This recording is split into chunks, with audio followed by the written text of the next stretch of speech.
Welcome to The Change, a podcast about the changes in life that shake, break, and make us. I'm Laura, a 45-year-old writer, podcaster, and mum who has until recently always loved change. And I'm Cathy, a 53-year-old writer, podcaster, and mum, and change is actually my kryptonite. We acknowledge the traditional owners of country throughout Australia on which this podcast is recorded and recognise the continuing connections to lands, waters and communities. We pay our respects to Aboriginal and Torres Strait Islander cultures and elders past and present. Hey Laura. Hey Cathy, I'm good. Tell me who's on today. Oh my goodness. We have the incredible Sarah Megginson. Sarah has over 20 years of experience in property finance and investment journalism. She's a regular media commentator, so many people might have recognised Sarah from her personal finance and investing knowledge. She's frequently featured on lots of programs like Sunrise, ABC News. She's worked for Finder, Cosmo. She writes for Cosmo, Marie Claire, Kidspot, Mamma Mia. Wow. She's just incredible, and her knowledge and insight into finance, and particularly women's finance, is next level. And we've got her on today to really dive into that really icky topic. I mean, let's be honest, no one really likes talking about money, but as women, and particularly midlife women, we really need to talk about it. And she has written this incredible report called the State of Women's Wealth Report, which is kind of, I don't know, seems like a bit of a boring topic, but I think it's totally not. Yeah, I read it in there. Amazing. Super so meaty. Interesting. Yeah. Let's meet her. Let's do it.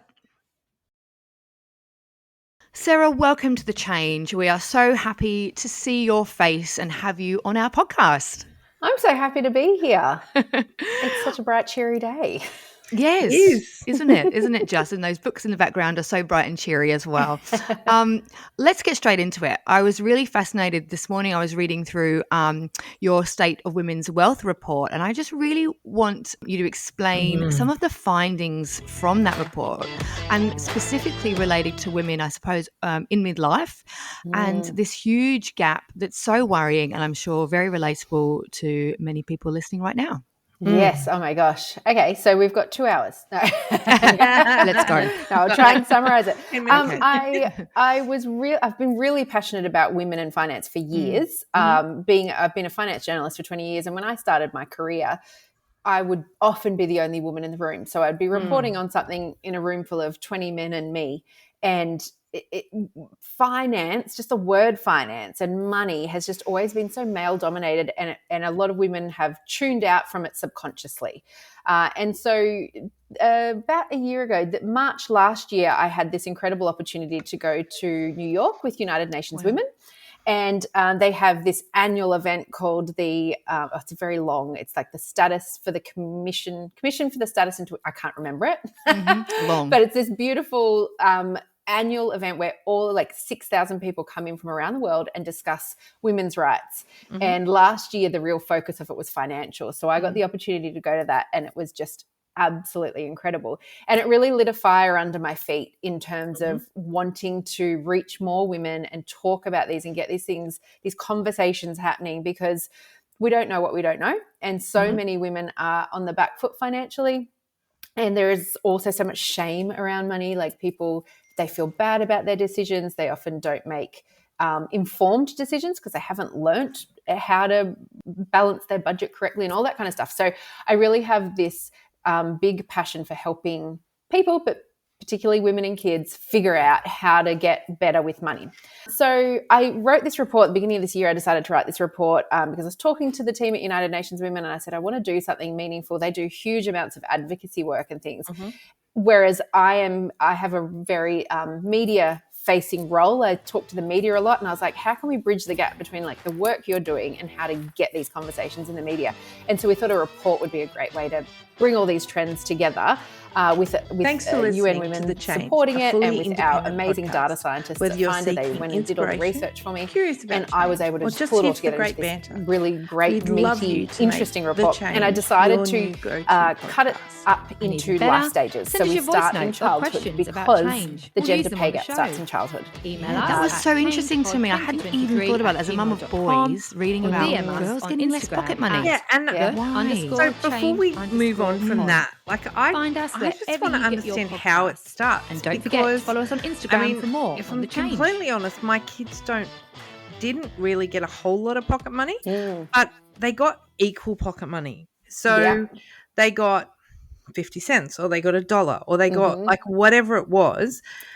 They got 3 jobs each, and they got Whatever the set amount is. whatever Yeah. the set amount was, and it was equal. It wasn't age based. It Mhm. wasn't gender based. And our son didn't get more money because he mowed the lawn, because he was bigger and he was Mhm. able to push it. And it wasn't that it was not because he was a boy that he mowed the lawn. He was taller, so he couldn't, like our Yes. daughters couldn't push the lawnmower, Yeah. So how does that translate? Like Yeah. if I'm doing that, how is that not equal pay? So I think you have identified in your household you don't have any bias there. So you are actually doing it really fairly and equitably, which is fantastic. But what we found is that that's not happening in all households. And that specific situation you were talking about, the mowing of the lawn and those really visible outdoor tasks like mowing the lawn or repairing things, cleaning the pool, sweeping the deck, they tend to be more boy jobs, and girls tend to do more of the invisible labor. So they might help do the washing, hang the washing up, just help mum, just come and help mum do this for a minute. And if you're not consciously aware of that, it can be very easy for a parent to say, oh, the son mowed the lawn, we'll give him $10. But the daughter who just jumped in for a minute and helped mum hang out the washing, but you just helped me. That wasn't, you weren't really doing a task. There's a huge amount of unconscious bias that happens within families. And we first did the pocket money research about 2 years ago. And when that came out, I shared it within my workplace at Finder, and I said to all the parents here, I just want to get your feedback on this. This is the research we've got. Does anyone have any stories they can share with me so that I can pull together a few case studies for it?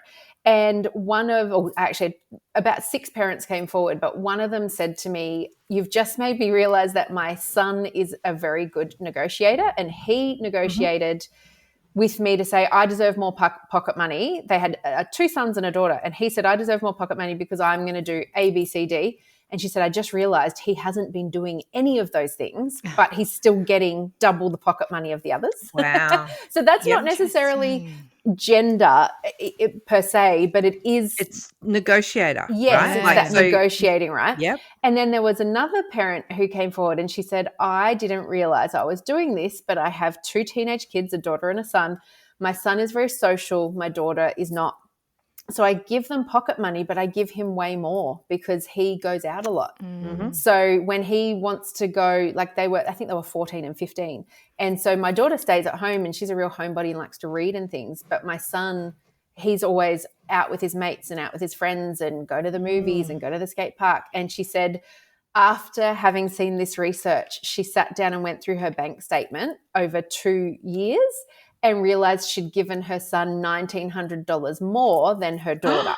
Wow. Because she had been kind of giving them $50 a month each, but then he would always be doing things and she would always, give a little more. Supplement. And she realized then that she was kind of penalizing her younger daughter for having less hobbies. And when we talked about it, I said, well, she would probably really appreciate the money to buy some books or buy some art supplies or whatever it is that her hobbies are.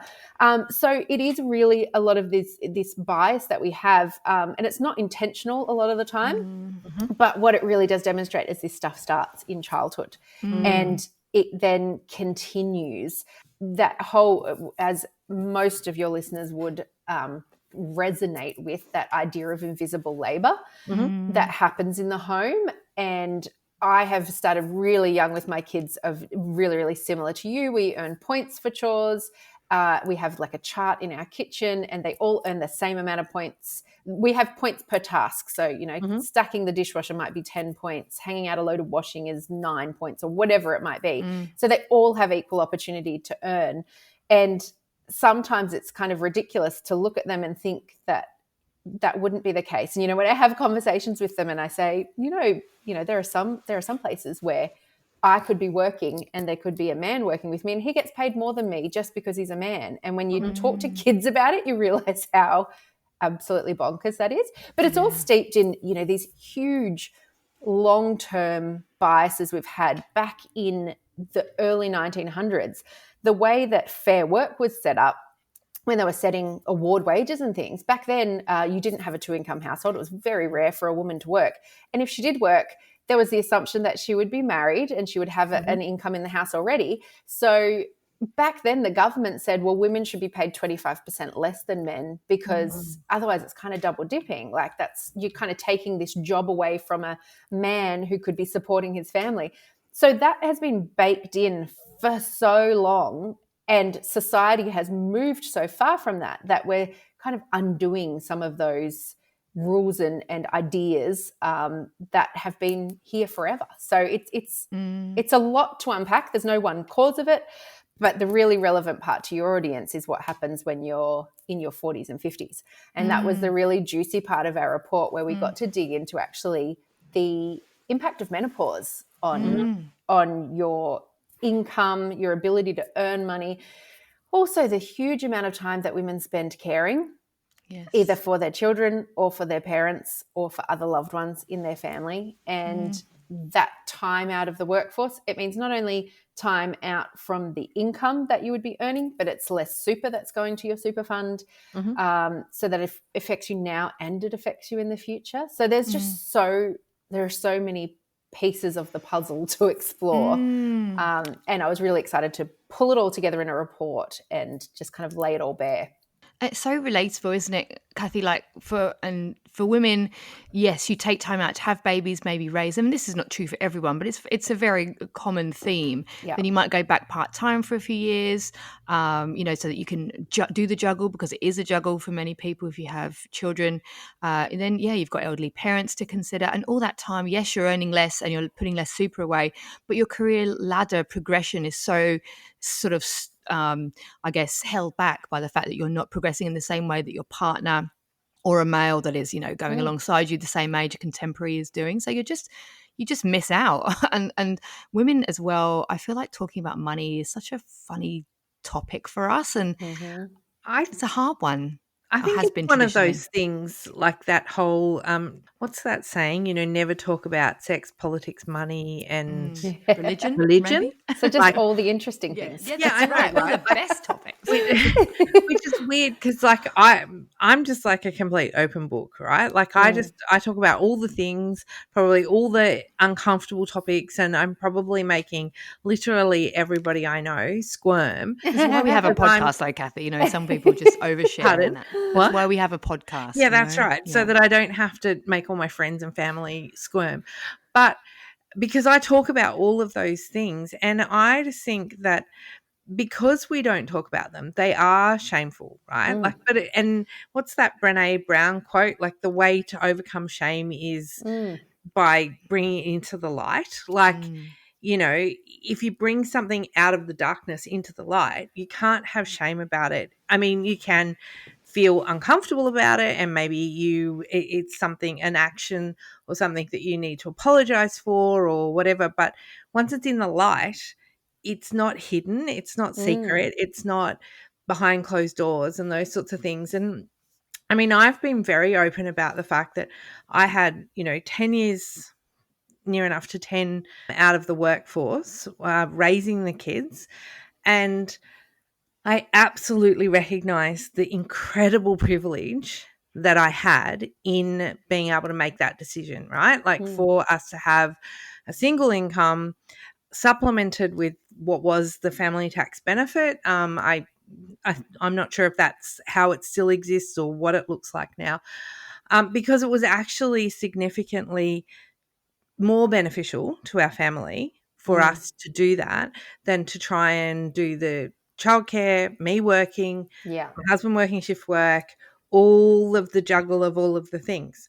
But I look back and I know that actually I paid a bigger price and not just a financial price for confidence and the things, right? confidence, mental health, all of the things coming together.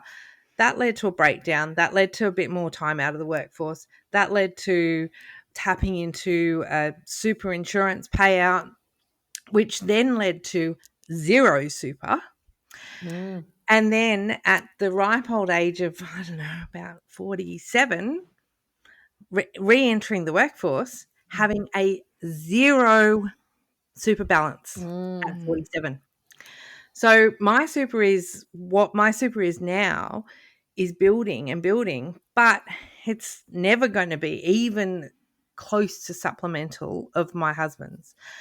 We were fortunate that where he was working, when he was doing all that shift work, that he had a mandatory 5% that he had to pay out of his wage. Oh, wow. But yeah, he worked for Qantas and he had to pay 5% of his pre-tax wage into his super. So that was topped up.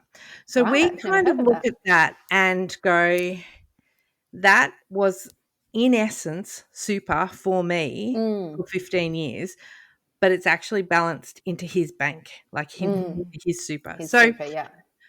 so for 15 years, we're quite lucky, right? Like in that Yeah. respect, we do have better super from that perspective, but my super is almost non-existent.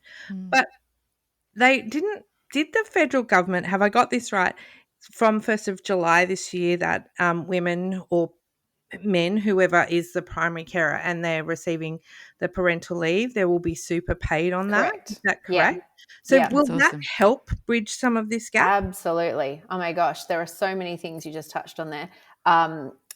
So the first thing, to go back to what you were saying about that time out of the workforce, there is a cost to whatever decision we make, and not just a 100%. financial cost, right? So for me, when I had kids, even if I was a multi-millionaire, I still would have gone back to work in some capacity. Just the personality I am, I didn't love being a full-time mum. I loved being a mum, but I didn't love full-time parenting, of just being on the ground playing with blocks all the time. My brain just got a little bit lost.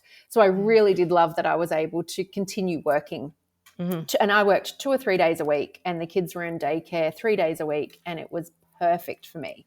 But I've got some friends who just absolutely adore parenting, and to them, the privilege of taking that time out and just sinking into parenthood filled their cup. And then you have people who they're back at work full time and the kids are in 5 days a week. And there's a cost to that as well, not just financial, Everyone makes the decision that aligns with their values. And sometimes we feel like we're not making the decision that we want to make. I feel really lucky looking back. My kids are all in school now, 2 in high school, 1 in primary school. And I look back and I'm really pleased with the balance I had. I would have found it really difficult to put them in 5 days a week. But I know some people that's their preference, that where they are in their career and in their life, they like that. I know some people that any kind of daycare would make them feel like I'm not making the decision I want to make. So we all make a range of decisions there. And I'm grateful that the government continues to look at what they're offering there. It's gotten a lot better since when I had my kids there, the support that we get from the government. But we do have a lot of people who are still in that situation where if they go back to work, the cost of childcare means they might go back to work for 3 days and be better off by $100. And it's like, we were worse off. So Yeah. when I was working, I was a beginning teacher. So I'd worked for 12 years. Then I went to uni. Then I was a beginning teacher. So I was starting a career from the ground up. And my income was going backwards. So me working, paying for childcare, and then, factoring petrol to get to and from work. Yeah. And that was the only cost that we factored in. And we were going backwards. We could not afford for me to work full time or even part time, and because my husband was a shift worker, it was just like It was the pieces just logistics didn't of it, work, yeah. right? So we went backwards financially. Yeah. So And I didn't also, choose to not work. well, exactly.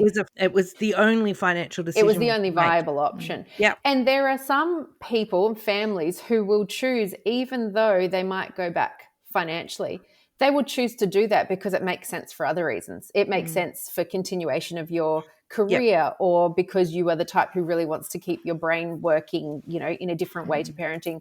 And in Or hindsight, I would have been one of those people. I should have yeah. stayed in the workforce, but that's hindsight. I've Well, got we all 20-year-old and 24-year-old children now. So we can all make hindsight's beautiful amazing. decisions looking back, can't we? Absolutely. Yeah. Yeah. Yeah. But the other thing, so to go back to what you said about paid parental leave, yes, finally now parental leave has super paid onto it from the government. It's also going up and up and up. So last year it was 20 weeks. This year it's 22 weeks. Next year it will go up to 24 weeks. And the year after, 26 weeks. So that's half a year at minimum wage, which is currently about $930 a week. I think it is extraordinarily generous. And is it the super like 12%? So It it's is. the same. Yeah. Wow, That's great. That is phenomenal, and it actually gives me a bit of joy for my children. You know, like when Oh my gosh, yes. you know, I just think it's going to be hard. Of course, it's going to be hard. It's hard. It doesn't matter That's right. what Look at house life stage prices you're- and yeah, things. house prices, all the things. But it gives me a bit of joy to know that they will have choice. 1,000%. And it gives me joy for all Australians because, like, this is what I get a bit confused, particularly in American politics, but we won't even go there. But when you that's a whole look nother within show. Australian politics and when people complain about things like this, I want to live in a society where we invest in children and we invest in the best outcomes for children. And so I'm very, very on board with a system that pays new parents for 6 months to be at home with their kids. Because the worst case scenario to me is a new mum who's had a baby 4 weeks ago and is forced back to work because she financially can't afford not to. That's a huge amount of stress for those parents. That stress then filters down through to these kids. So I just think it is great for society. I'm also really pro childcare. I love childcare. My kids learnt so much there that they wouldn't have got at home. I think childcare educators are amazing. I think they should be paid much more. The work they do is like literally in our children's most formative years. They're spending all this time with these carers, and there's just kind of no more important job. So I would love to see them paid better. But overall, I think we're making all of these small but significant steps towards better outcomes. So if we, and all of this I kind of outlined in the report, you know, for me 10 years ago when I had my children, 10, 15 years ago, I didn't have, I think I got the $5,000 baby bonus. Baby bonus, what a weird name. A bonus for having a baby. I got that. TV. And and it was paid over multiple fortnights. You know, I think it was like $400 a fortnight. And I was so grateful for that at the time. That really helped me. And I think all of these things are really great at helping give us some support and things. But then you have women who are in their 40s and 50s who are in a really vulnerable position because it's all of these things coming together, right? It's the caring, the unpaid caring we do. We're the sandwich generation, sandwich between those parents who need us and the kids who still need us, even when they're in their 20s and 30s. We have, you know, rates of divorce when you're in your 50s can really blindside you. And I'll share a story about that in a moment. We have menopause, which can really wreak havoc with your health and take you out of the workforce again. And we then have single women being the fastest growing single dwelling household and the fastest growing homeless population in Australia. And a lot of this happens to women against their will. Well, it happens to women, should I say. It's not a choice that they make to go, oh, I want to be in my 50s and rediscover myself. It's a man leaving a relationship and a woman starting again in their 50s. And as you were talking about your situation, Cathy, you're in that really fortunate position of having a partner with a flush super account. So your joint retirement is looking good. Our joint retirement looks great. Our individual retirement, Yes. should our relationship, which that's not on the cards, any of the family that listen or my husband, we're very happy, Yes. everything's fine. But our individual super, our individual retirement, even if we were to divorce and then split the super, our individual retirement doesn't look as great as our joint retirement looks. Because you're doubling all those living costs, right? It's a house each, and it can be really overwhelming. And I have a friend who she just turned 50 a couple of years ago, had just turned 50, and came home from church one Sunday morning, and as she pulled up into the driveway, her husband said, "I have something to tell you, I'm leaving." And he'd met another woman, and he was moving out, and she had been a stay-at-home mum forever. And so when she was starting again, she was starting from the very beginning of having to go get employment, having to find a job at 50 after not having worked for 20 years. And fortunately, her kids were largely grown. She still had one in high school. But women like that, my heart just breaks, because this has been thrust on you. So you're not only dealing with the breakdown of your relationship, the change of your future, what you thought you were working towards and what your life was going to be is completely different. But now you have to financially start again as well. And that's why I'm so passionate about financial education. And it's sorry, Cathy. Fight for your own, like what you're entitled to, like fighting for because a lot of what they may have built up together as a couple, many people kind of go, "Oh, well, he built that all up. She was just at home." But she's entitled to a significant portion of that, because he was able to do whatever he was able to do because of her support. The support, that's right. That annoys me every time I hear it. I know. But I'm like, what? You shouldn't have to fight for it either, though. And also, in their situation, when they did get to the point of splitting assets and things, their financial situation was very different to what she had thought it was. So you have those types of surprises that come out as well. And you go from, living in your family home where you've raised your children to we can no longer afford this. So having to completely change your life. And that's obviously a worst case scenario, and not suggesting that that's in anyone's future, but I think having the peace of mind of knowing that you could look after yourself, you've got some basics in play, you know what your super is, and you may be salary sacrificing some super if that it aligns with your goals and your budget, or you are aware of your financial situation. I think being in a partnership and leaving it all up to your partner without you having an awareness of what your debts are and what your mortgage is and what your bills are and all of that is very, very risky, because you might not know the reality of what it is. Yeah. So I guess tell us some good news in the sense that what can women, if you're finding yourself in a mid-40s, wherever you are, and you feel like you need to get on top of these finances before it gets to the point of having nothing, or just to protect yourself, what can women do? What's some of the first steps we can take? Well, the first, I would say there's two parts to it. Okay. The first is your day-to-day, what your life costs now and how to get that stuff under control. And your second is your future. So the day-to-day stuff is what I do every day. I work for Finder, which is a comparison site. So we help people pay less for their everyday bills. I'm a huge believer in being loyal to myself. I'm not loyal to any brands. I will literally go anywhere that is cheaper. And every bill I have is always up for negotiation. So a really good example is my car insurance. I just got my renewal. It went up from, I think it was $1,520 and it went up to $2,050. So up over $500 in 1 year. So I immediately jump on Compare, found it somewhere else for $1,490 and I will switch. I will never, ever just take a renewal or a bill that comes after a year. I'll never just get it and pay it. I will always shop around.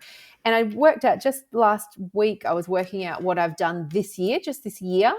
And I think I've saved something like $6,000 just this year in doing that. Wow. My health insurance, for instance, 1st of April every year, health insurance goes up. There were heaps of deals in the market. There still are quite a few good deals in the market. And so I called my health insurer and said, hey, there's heaps of really good deals. What can you do for me? And she gave me 18 weeks for free. 18 weeks of free health insurance. So I got 6 weeks straight away, 6 in 12 months, 6 in 2 years. So I will always, I think just that and alone. That's, like we just need to be doing that, right? All the time. I can't remember the last time I did a health check on my health insurance, aside from making sure that my kids were covered and those sorts of things. And there are so many people who are still paying for, say, pregnancy cover and their kids are 15. It's those little checks. So I do once a month, I do just a little money meeting where I sit down and I pay all our credit cards and I check the statements. I look for anything hinky there to see if there's any direct debits that shouldn't be there. I just discovered actually yesterday when I did it that Amazon Prime is still being taken out and we cancelled it 4 months ago. So we had to jump on and fix that. So I check in once a month and I do a quick audit of my finances for the month. So what I've spent, make sure I haven't got any credit card interest, all of that kind of stuff. And then I will also every month do whatever has come due. So recently it was my car insurance. Next month I know my home insurance is up. Now home insurance goes up a crazy amount every year. Last year mine went up $2,000 and I shopped around and got it down again. I'm expecting it to go up again. So I will just shop around every time. I think I've been in my house for 13 years and I think I've had 6 different insurers. I will just always shop around to whoever. I don't care who provides me the service I need. As long as they're doing Hopefully I'll never have to claim on it. As long as it's the equivalent service. As long as they have the cover that I need and they have a good claims history, I'm happy to go with them. So that in itself, we worked out, we did did some research into it and find it and said, that worked out that's costing Australians $4 billion a year in what we call loyalty tax. What do you think that costs you to do? Like if you were to put a dollar figure on how much time you spend That's such a great doing question. that, like what do you know what I'm saying? Like, because you can spend an awful lot of time doing that comparison around and not actually save all that much. And I guess there's a second part to that question. Do you do that with your partner, like with your husband? Do you sit down together and say, this is what we've got due, I want you to do this, I want you to do that? Like, do you divide and conquer? Yeah. Great questions. So the first one is, how long does it take you? For me, it takes me about an hour a month because I've been doing it for so long. But I think for the average person, I would set aside probably 2 hours. And I always suggest you set yourself up for success. So don't do it on a Saturday morning when you've got kids' sports and you're running around and you're in the middle of things. Like, do it at a time where you can be quiet, you can focus, have a cup of tea or a glass of wine or something that makes it feel like a good, proper use of your time. It is very rare that I do a comparison and I don't get a better deal. So we in terms of how much you can save, we did it all based on averages. We looked at, we did some research into it last year. We went, if you just did all of your major things, say your home internet, your mobile phone, health insurance, energy, we did all of your basics, right? Yeah. If you compared them all based on the average usage, you'd save about $4,000 a year if you went from what the average person pays down to the cheapest available. That's not even factoring in the highest price versus the cheapest available. So anyone who is listening to this right now who has any type of insurance on your car or your house, you're probably paying too much. You can probably pay less because insurance has a huge margin of profit in it. Each insurer prices their risk differently. So you can have, you might think, oh, they're all the same. But my car could be anywhere from $500 to $3,000, depending on that insurer's appetite for risk of my car in my area. So checking into your bills and making sure you're not paying too much is a huge opportunity to save money.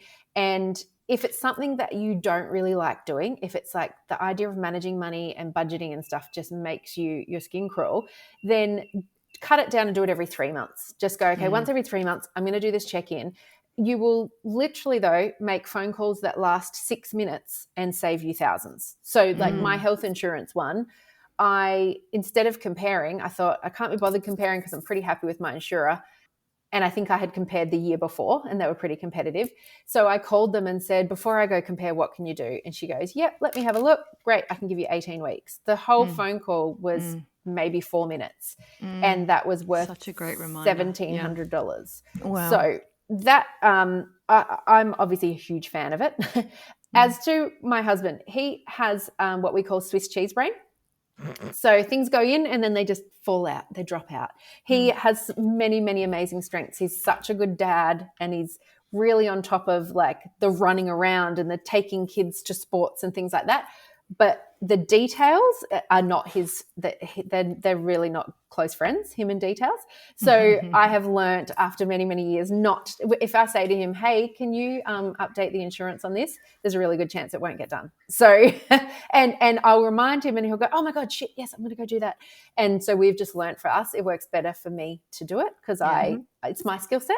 But what I do with him is we sit down when I do my monthly, which was just yesterday. When I do that monthly where I sit down and I do it all, I will then sit down with him for 10 minutes afterwards. And I had a little list for him yesterday. I was like, Amazon Prime, I thought you'd cancelled that. And he goes, I did. And he jumped back on. He's like, oh, no, it didn't go through. I'm like, I don't know what happened, but I'll cancel it now. There was another credit card thing that I didn't recognize. And I said, do you know what this is for? And he looked it up and he's like, oh yeah, that was when I went to the doctor. I had to go to that specialist. And I was like, okay, great. That's a legitimate cost. I can tick it off. So I always check in with him. And we also talk constantly about kind of what's next, what our goals are. We just got back from Europe, so obviously we'll be paying that off for 17 years. But we'd saved for a few years for that trip. So that was for the last couple of years when we would be talking about things. We've got a really old, gross bathroom. And we would be like, should we renovate it? And we would check in and I'd be like, we'll get a quote, but I don't think we should. We want to save our money for Europe, so let's not do that now. So we're always kind of checking in on what our goals are and where we should be spending so that we're not overspending in any particular months too. Yeah, so smart, and something we can all, and it's making me think of the list of things that I've got coming out of my bank account that I need to go in and cancel, making me think Amazon Prime, LinkedIn Premium, all these things. I need to just ditch a lot of these things that I don't use enough and are expensive and add up. It feels really overwhelming. And that's why we put it off, right? Because it's not, no one gets to the end of the day, or even, when you've got a pocket of time, you don't feel like, oh, great, I can't wait to do my life admin. Yay. But it's very motivating. You tick off a couple and you start to feel really good. And it really pays dividends. The money the biggest opportunity is your mortgage. Whatever your mortgage is, calling your bank to see if you can get a better deal. And if they can't give you a cheaper interest rate, shopping around, you can often, there's cashbacks at the moment of up to $4,000. So just for refinancing, a bank will give you up to $4,000 plus a cheaper interest rate. So there can be huge amounts of money that you can save, and they can make a very, very big difference in your life. So it's something that I think for some people, they've already, they're listening to this and they've already switched off because they're like, this is just so not my thing. Like, I just don't want to do it. But if you can kind of find the energy to do it and find a way to do it so that it works for you, it's going to pay dividends for you.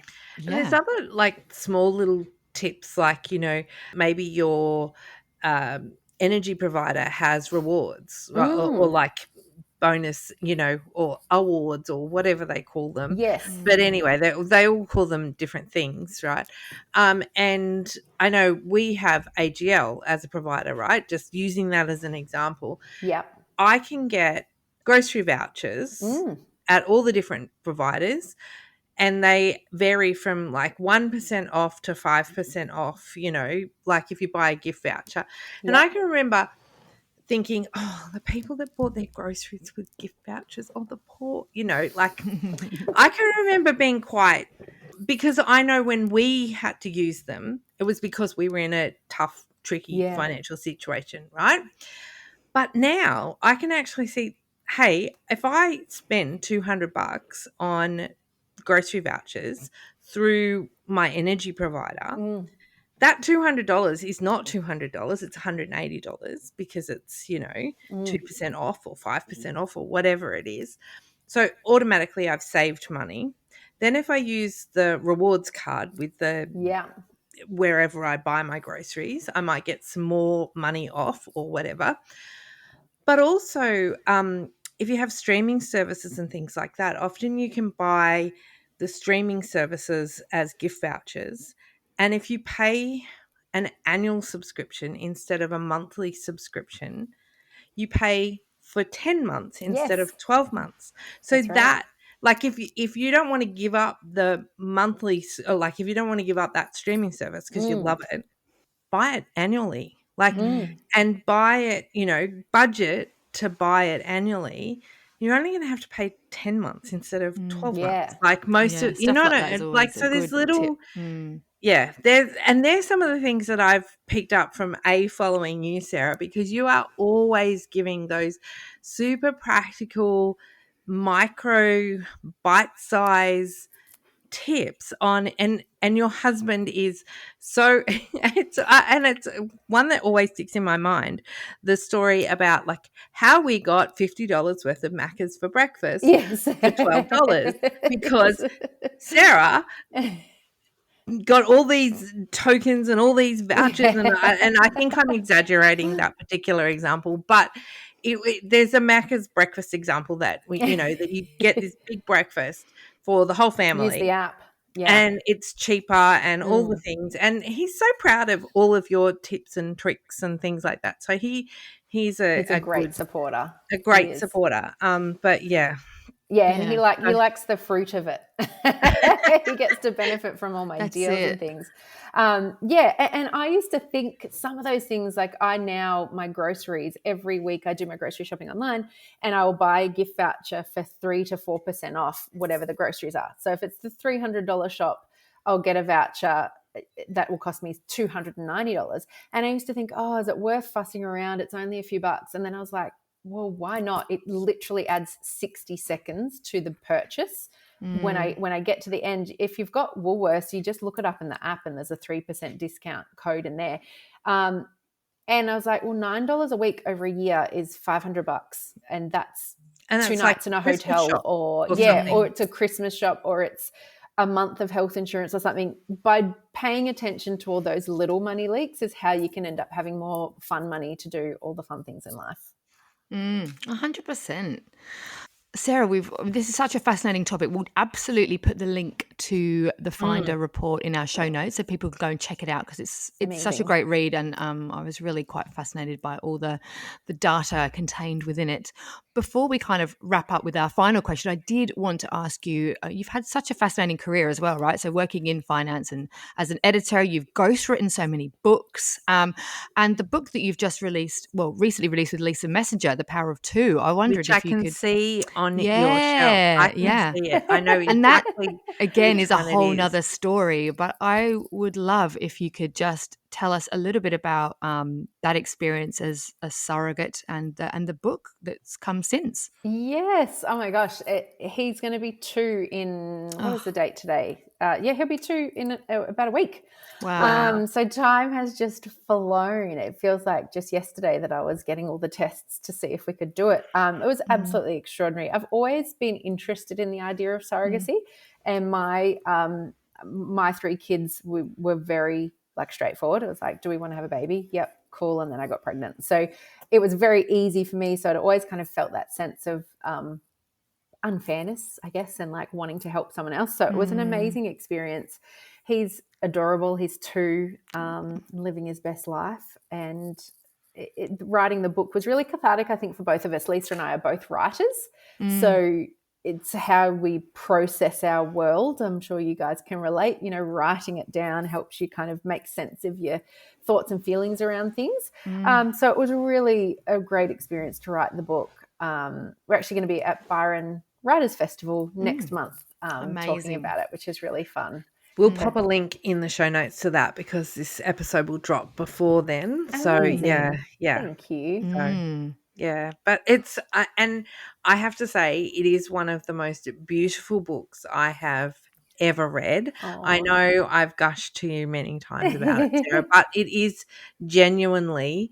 Before I gushed to Sarah about it, I read it from cover to cover and I devoured it in one sitting, and You're it so lovely. was just so beautiful and such a selfless. I don't think I'm that selfless. Like, I've got to say, I just don't think I am. It's a huge But gift. Yeah. so selfless from everybody. Like, and not just you. Like, yes, you, but your children and your husband and all of like it. Yes, there's you who did the thing, which is the big thing, but actually, it was a big family Yes, decision, right? Like, you can't do that absolutely. if your husband's not on board, if the kids are going to get too attached, like if they're at Yes. an age where they might not really understand. Yeah, mummy's pregnant, but this is not going to be our Not a baby. sibling, It's yeah. somebody else's baby and all of those things. But yeah, I just thought that the book was beautiful. And yeah, Oh, lovely. that's so kind. Thank you. Thank you. I really appreciate it. When we were writing it, we're hoping that people connect to that idea of it. I remember when we did the counselling initially before we did it, and the counsellor said to me, "How do you think your kids will go with this?" And I said, "Well, I think based on their age, I think they're old enough to understand, and we're really going to hold their hand through the whole experience. But I hope it's something really positive for them." And he said, "I have found that in most families, it's very expansive." And I loved that word. And I kind of held on to that word through the whole thing. It was very expansive. It just expanded our capacity for love and compassion and all of it. It was just like a really transformative and incredible experience. Wow. And is there any, like, what's next for Sarah? Like, very quickly before we get to the final question, you mentioned you're writing another book. Yes. Are your most of your books that you either write or ghostwrite? They can be quite. They're not novels and things like No, that, they are are they? all Typically, nonfiction, yes. yeah. And I'm writing a book at the moment about kids and money, Wow. which is Yep. what I'm really, really passionate about. So it's a whole, I guess, step-by-step guide to how to set your kids up and what to do to make your kids have financial security and wealth. So I'm very, very excited about that. And I guess in Fascinating. that is having those conversations. The more we have those conversations with our children when they're young, it sets them up to be able to have conversations with their future partners so that you're not Absolutely. having difficult conversations or they don't feel hard when you're in a relationship. Those conversations can often feel hard, especially if you have very different financial literacies or financial upbringings as well. And there is Yeah. so much emotion attached to money. There is just so much of our own sense of safety and security and what we grew up with around money. We tend to repeat those same habits and we subconsciously take on a lot. So it is such a fascinating area. And I'm really enjoying kind of laying all of that out there so that people can see where they might fit in these pieces of the puzzle and what they can do to set their kids up. There's no right or wrong way to do any of it. There are just ways that some ways bring more comfort, some ways bring a bit more stress, but it all, we all muddle our way forward through life. And it's all just about trying to figure out the ways that work best for you and allow you to make the choices that you really want to make. Yeah. So smart. Yeah. So final question. Our podcast is called The Change, obviously, because it does, we talk a lot about perimenopause, menopause, this period of life that is often Yes. referred to as the change. And just wondering what your thoughts or feelings are about this part of life. And where are you up to in the change? I'm 43 and I actually just went to the doctor recently. I had some issues sleeping and I said, is it perimenopause? And she tested everything and she said, actually, you're not perimenopausal. All of my hormones are still where they should be. And I was like, well, that's great. But I also probably feel really supported going into this period. When I look back at what my mum went through, she had a really hard time with menopause and she felt the symptoms for a good decade and she was so unsupported. I remember her going to the doctor a lot and I remember hormone replacement therapy was so controversial at the time. She wasn't sure whether to do it and she did it and it changed her life. And I had a sense of fear or like apprehension about what this whole phase is going to be like based on what my mum went through. But now as I approach it, all of that is gone because there are so many podcasts like this and women who are really loud about it, and who are sharing resources and tips. And I don't think you have to suffer alone as much as our parents or our mothers did.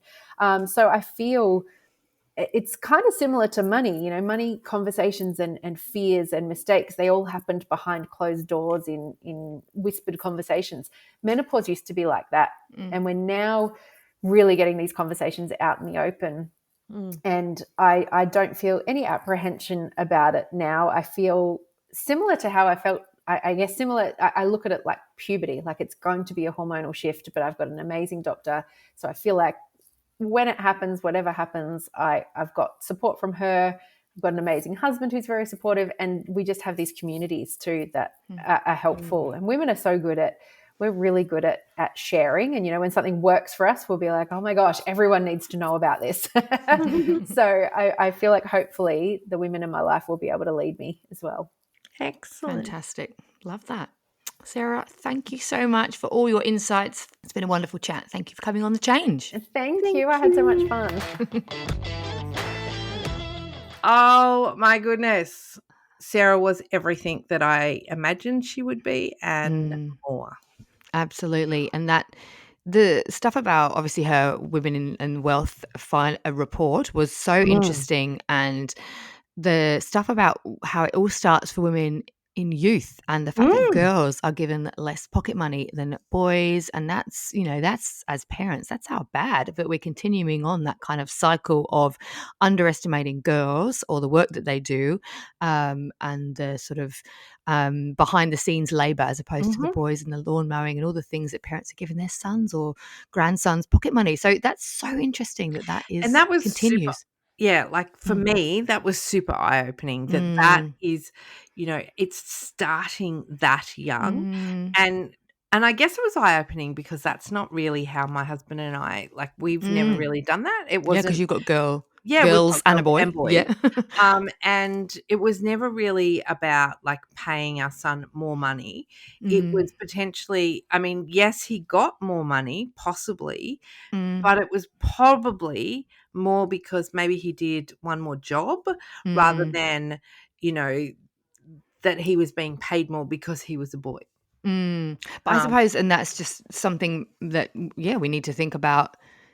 The jobs that we pay for, and obviously in your situation perhaps he was just doing generally more work, but obviously a lot of, like she mentioned, girls do this labor that might just be helping out mum in the kitchen and not paid for, whereas the boys go outside and they mow a lawn, and that's Or wash a $10 car or something. yeah, that's right, very meaningful and visual, isn't it? Tangible. Yeah. Whereas you with two boys, you wouldn't face that kind of issue. No, so I didn't there's know. potentially they're paid differently because there's a bigger age gap. Yeah. So, maybe your older son is doing more than your younger Not enough, son. quite frankly, but yes, sure.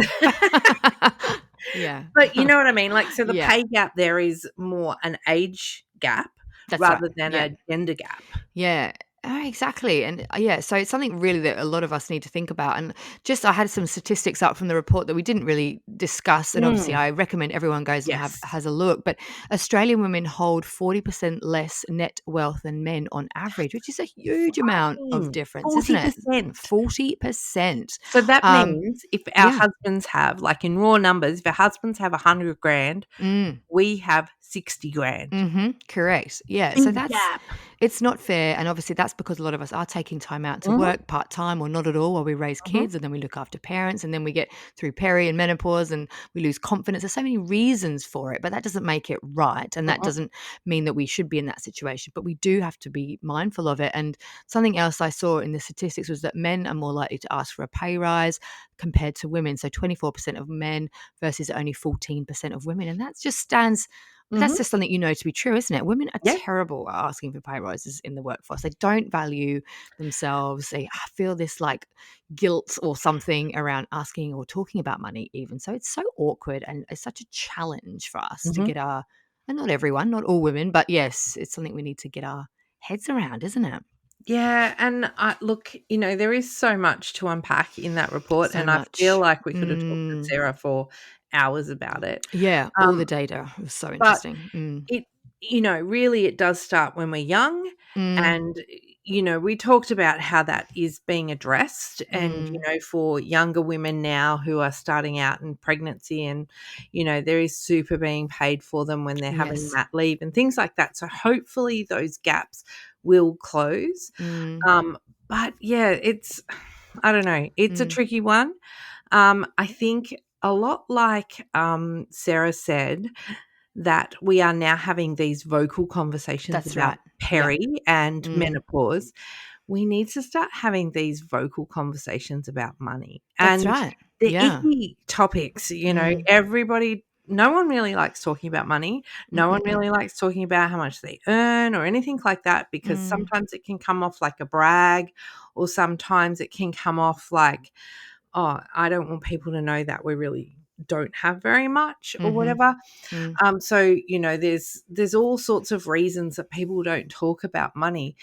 But I think if we're better at talking about it and understanding that money, while it will never buy you happiness, it will buy you options. That's right. And And security. options when you need those options, like options later in life. But then even separate to that, some of Sarah's tips are just incredible. Like if you're not following her, give her a follow. She's fantastic. Money Margarita. We will link her in our show notes. But she has fantastic little bite-sized tips around things like, her monthly check-in. And, she looks at every single bill. She makes sure that they're exactly what she's expecting, and she negotiates cheaper rates. And she's only in July and she's already saved herself $6,000. Yeah, she's brilliant and so helpful and such a great resource for women, because we often feel afraid to talk about money or think about money. So I don't know, having someone like Sarah on Instagram, which is very easy and relatable, talking stuff that makes sense for us is great. And also, I think sometimes the money tips come from men. And you feel like you're being talked at or something. Yes. Whereas Sarah really makes it practical. It's not always easy, like not everybody's got an hour or 2 hours to be able to set aside to go through everything, but it's valuable time, I think. No, absolutely. No, that was all just really fascinating. And I think we haven't even spoken about the fact that she was a surrogate for Lisa Messenger's. Which is just incredible. Yeah, incredible. And the book, I'm going to read it. I haven't read it. You've been talking about it for ages, hence why we had Sarah on the podcast. So I'm popping it on my to-do list. And she's obviously just a bit of an all-round legend.